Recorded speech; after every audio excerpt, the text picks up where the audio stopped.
Okay, guys, so we are now on 3.6. We are going to study polynomial functions, okay? So for your first definition here says, what are three other terms for the x in a set?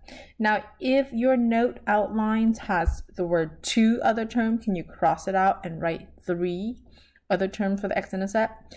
So the words that we usually could substitute for x-intercepts are roots, zeros, or solutions. How do they relate to the equation?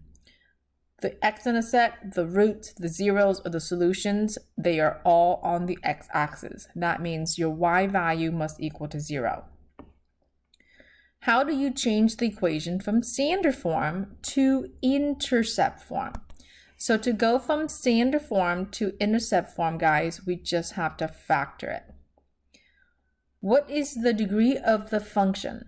The degree of the function is the highest power or the highest exponent, highest x power or highest exponent.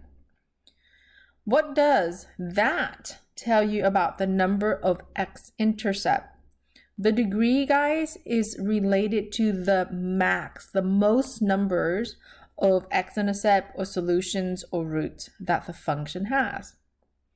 This is brand new now to us, odd multiplicity or even multiplicity, okay? What is an odd multiplicity? So if the x-intercept repeats an odd number of times, okay? So odd multiplicity repeats odd number of times. What is an even multiplicity? An even multiplicity is when the x-intercept repeats an even number of times. How do you use the multiplicity to sketch your graph? This is extremely important here, students.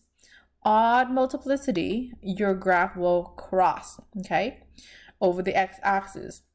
Even multiplicity, it bounces or it only touches the x-axis. It does not go through or does not cross. What is a turning point?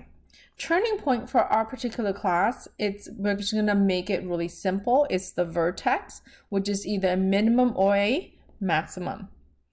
How do you determine the maximum number of turning points? So the max number of turning points, guys, is at most one less, okay, than the degree of your function. What is the end behavior? This is another new concept here that we will study in a little bit in this section. The end behavior is looking at the y value. When x goes towards the right, okay? When x goes to the right towards positive infinity. So when x goes to infinity. Or looking at the y when it goes towards negative infinity. What two things did you look at to determine the end behavior? The right and the left side of the graph. Okay, so the right and the left side of the graph to see if y is either negative or positive.